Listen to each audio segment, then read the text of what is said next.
This is not a precision cake. It actually forgives a lot.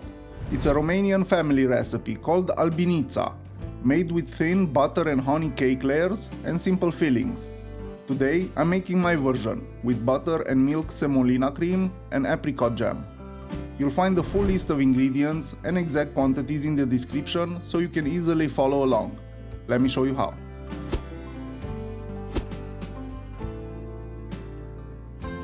Start by melting the butter on medium heat, then add the sugar and stir until dissolved.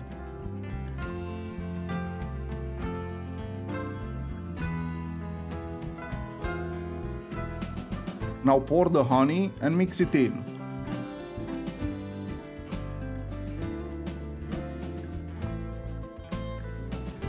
Let it come to a light simmer and keep it there for about 5 minutes for slight caramelization.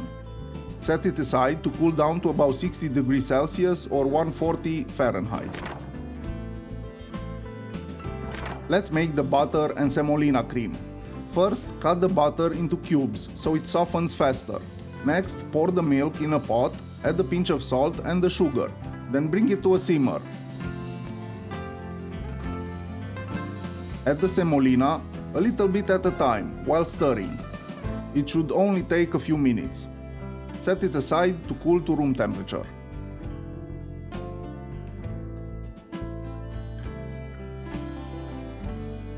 Once cooled, add the softened butter to the mixing bowl together with the sugar and using the paddle attachment, mix them together on low speed.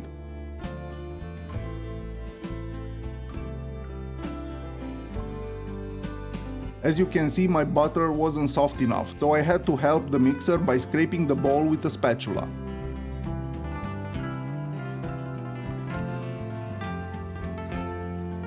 Time to add the semolina cream, 1 spoon at a time. Don't rush this step, it's important to properly mix them together, otherwise you might end up with small clumps of semolina cream. Once all the semolina cream is in, increase the mixing speed for a minute to whip some air into the cream for a fluffy texture. Set it aside at room temperature while we make the dough.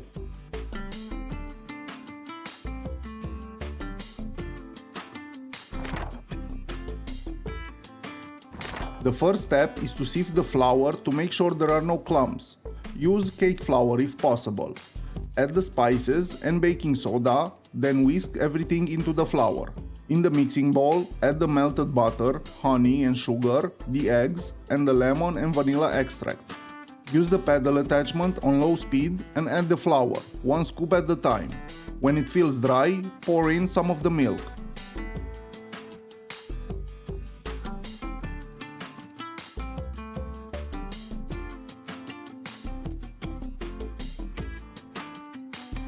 The dough should feel like putty when it's done.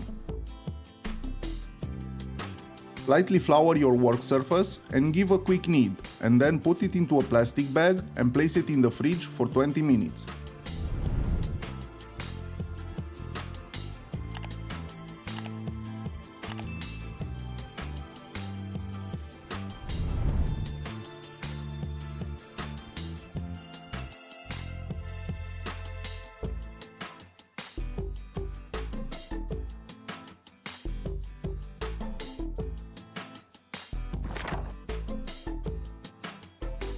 We will divide the dough in 4 equal parts. A kitchen scale helps a lot. After dividing and measuring each piece, I like to shape them into rectangles. I feel it helps later when it's time to stretch them. Speaking of stretching the dough, you will need a rolling pin and patience.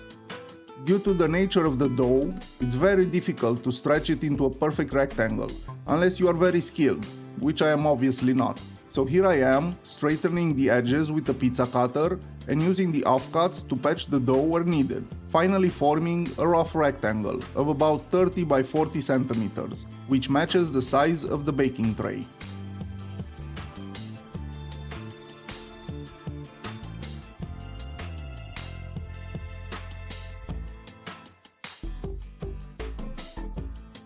To transfer the dough to the baking tray, gently roll it over the rolling pin, then unroll it in the tray. Easy.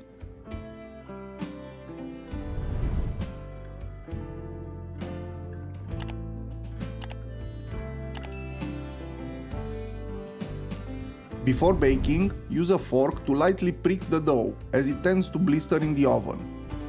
You can bake 2 sheets at once, at 200 degrees Celsius or 390 Fahrenheit, for up to 10 minutes. Then take them out and let them cool to room temperature.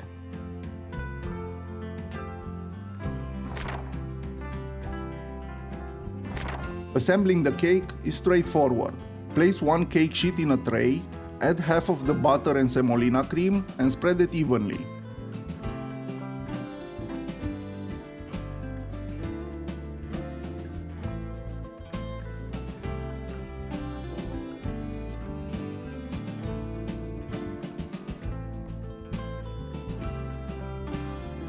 Then add the second cake sheet and lightly press on it.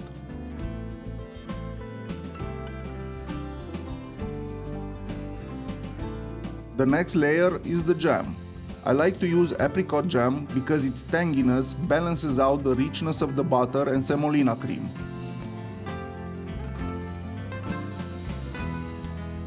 As before, spread it evenly, add the third cake sheet and press lightly.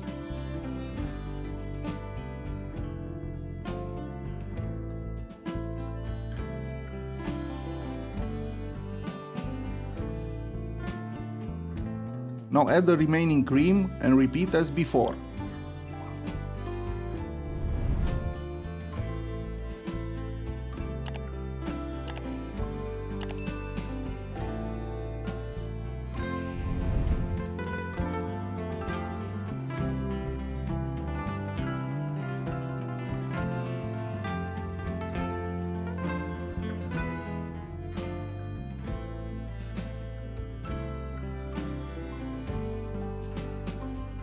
Cover it with plastic foil and the kitchen towel.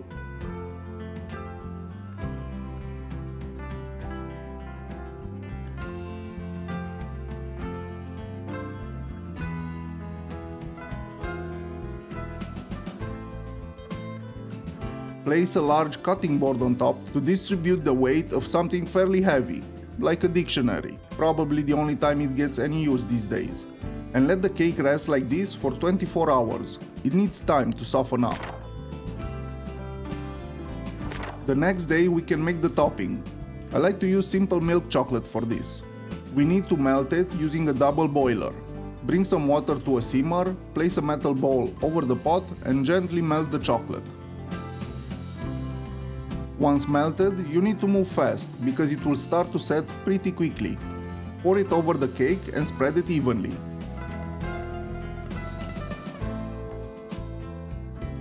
The final touch is sprinkling some desiccated coconut or almond flakes, or both. It should take another 2 or 3 hours for the chocolate to fully set, but the cake needs another 24 hours to soften further and reach the proper texture. If you plan on serving this cake to guests or bringing it to a party, I recommend trimming the edges so you can cut nice even pieces. And that's it, Romanian butter and honey cake. Let me know in the comments. Did you try making it? How did it turn out? And did you like it? If you did, consider leaving a like and subscribing so you don't miss future recipes. Or check out one of my other videos, you might find something you like. Until next time, bye!